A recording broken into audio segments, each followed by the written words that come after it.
Olá! Hoje a gente vai embarcar numa jornada incrível pela Índia. Vamos conhecer 10 lugares que são, assim, a alma desse país, que é gigante e cheio de contrastes. Pensa só, de palácios que parecem flutuar na água até cidades sagradas, vai ser uma viagem e tanto. Vamos nessa? E essa frase aí diz tudo, né? Viajar é a chave. Não dá pra entender a Índia só de olhar de longe, tem que sentir, tem que estar lá. E é exatamente essa a experiência que a gente vai tentar trazer aqui. Então vamos começar a nossa contagem regressiva. Só pra gente ter uma ideia, antes de começar, a gente tá falando de um lugar com mais de 20 línguas oficiais, um monte de religiões diferentes. É uma diversidade absurda. E é com esse cenário de fundo que a gente começa a nossa viagem. Então, vamos lá, nosso número 10. E o nosso número 10, ele nos leva direto pro Rajastão. Imagina só, bem na beirinha do deserto, de repente surge um lugar que é puro romance, o Udaipur. O apelido dela é a Cidade dos Lagos, e faz todo sentido. A arquitetura é simplesmente de cair o queixo, parece que os palácios nasceram da água. O lugar mais famoso de lá, sem dúvida, é o Palácio do Lago. É uma coisa, parece que tá flutuando, sabe? Mágico. Mas o Udaipur é mais que isso. Tem o Palácio da Cidade, que é imponente, grandioso.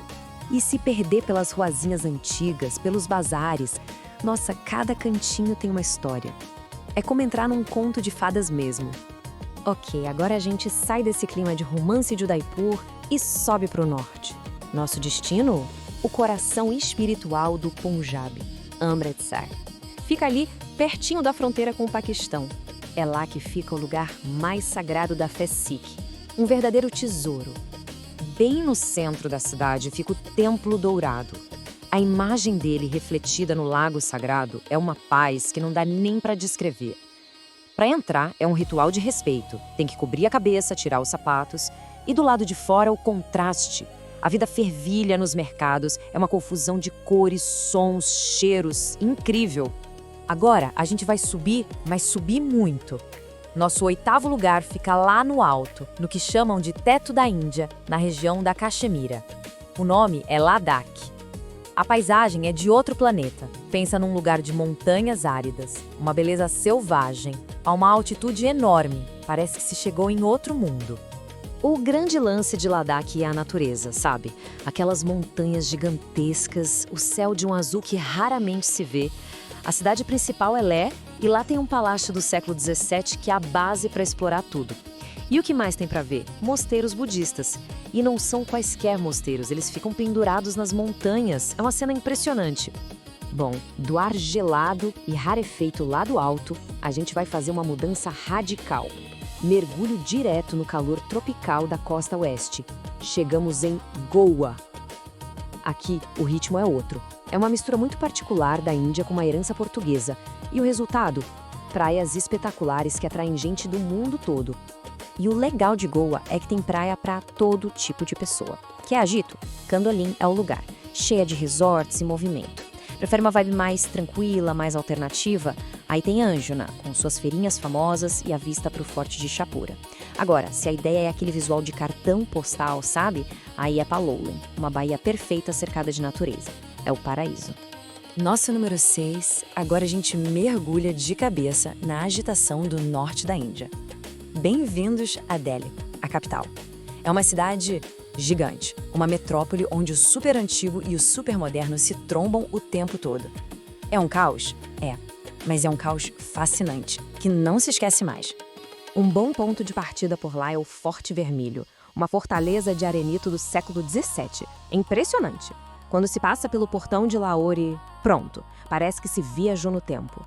Lá dentro tem palácios, mercados, mas olha, Delhi vai muito além. É uma cidade cheia de história, com templos, túmulos da era mongol e museus que contam a história do país.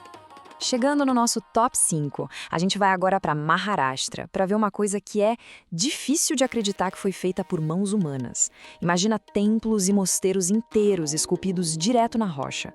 É isso que a gente encontra em 2 lugares pertinhos um do outro, Ellora e Ajanta. E cada um conta uma parte dessa história incrível. Olha que interessante, em Ellora a gente tem 34 santuários de 3 religiões diferentes, budismo, jainismo e hinduísmo, um do lado do outro. É uma lição de convivência. Já em Ajanta, que é ainda mais antiga, o foco é só no budismo. As cavernas são cobertas de pinturas e murais super bem conservados que contam histórias budistas. Ver os dois é entender um pedaço gigante da história e da arte da Índia. E a pergunta que nos leva ao nosso próximo destino é: em que lugar do mundo a gente pode ver os ciclos da vida e da morte acontecendo ali, na nossa frente, às margens de um rio sagrado? A resposta é Varanasi. Essa é a cidade, às margens do rio Ganges, onde a vida e a morte andam de mãos dadas à vista de todos. Para os hindus, é um dos lugares mais sagrados que existem, um ponto de peregrinação com uma energia, uma espiritualidade que se sente no ar. É muito intenso. O coração de Varanasi bate nos Ghats, que são aquelas escadarias gigantes que levam até o rio Ganges. E ali a fé acontece de forma muito explícita. De um lado, peregrinos se banhando, se purificando nas águas. Do outro, não muito longe, os rituais de cremação. É uma cena forte, sim, mas é também uma janela para entender a relação dos hindus com a vida, a morte e o que vem depois. Ufa! Depois da intensidade de Varanasi, a gente vai para um lugar completamente diferente. Pegamos um rumo para o sul, para um verdadeiro refúgio de paz, o estado de Kerala. O apelido de lá é a Terra de Deus, e quando se chega, se entende por quê. É um paraíso verde, cheio de coqueiros, praias e uns canais super tranquilos. E Kerala tem muita coisa para fazer. A experiência clássica de lá é passear pelos backwaters, que é uma rede de canais, sabe? A gente navega naqueles barcos casa, é super relaxante. Gosta de natureza? Tem a reserva de tigres de Tekade. E para quem curte história, a cidade de Kochi é um prato cheio, um lugar que respira a antiga rota das especiarias. Estamos chegando perto do fim. E o nosso segundo lugar, bom, ele dispensa apresentações. É um dos monumentos mais conhecidos do planeta. Mas o Taj Mahal é muito mais que um prédio bonito, né? É, talvez, a maior prova de amor que já foi construída. Um memorial que virou um símbolo mundial de romance e, claro, de aventura. E para ver essa maravilha, nosso destino é a cidade de Agra. É incrível parar para pensar como uma única construção consegue definir uma cidade inteira, né? Milhões e milhões de pessoas vão para Agra todos os anos só para ver o Taj Mahal de perto.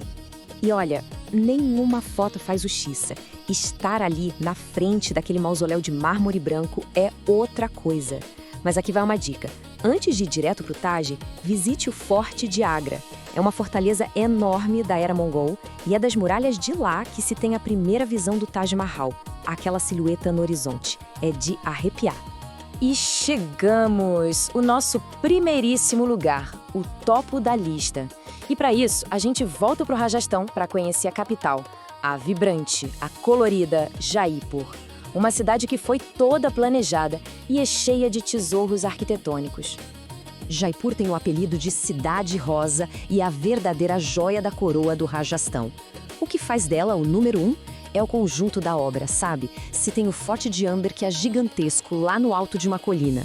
Tem o Palácio da Cidade, super luxuoso. E, claro, aquela fachada incrível do Palácio dos Ventos. É a Índia dos Marajás, na sua forma mais espetacular. E assim, a gente fecha a nossa lista dos 10 melhores lugares. Mas a verdade é que a Índia não tem fim. O que a gente viu aqui é que não existe uma Índia só. Existem várias Índias dentro de um país só. Fomos de mosteiros nas montanhas a praias tropicais. Cada parada mostrou uma faceta diferente, um mundo novo. É isso que faz da Índia um lugar tão complexo e tão bonito. Então fica essa ideia pra gente pensar. A Índia não é só um destino. É uma coleção de mundos. A grande questão, no fim das contas, não é será que eu vou? Mas sim, por qual desses mundos eu vou começar a minha própria descoberta?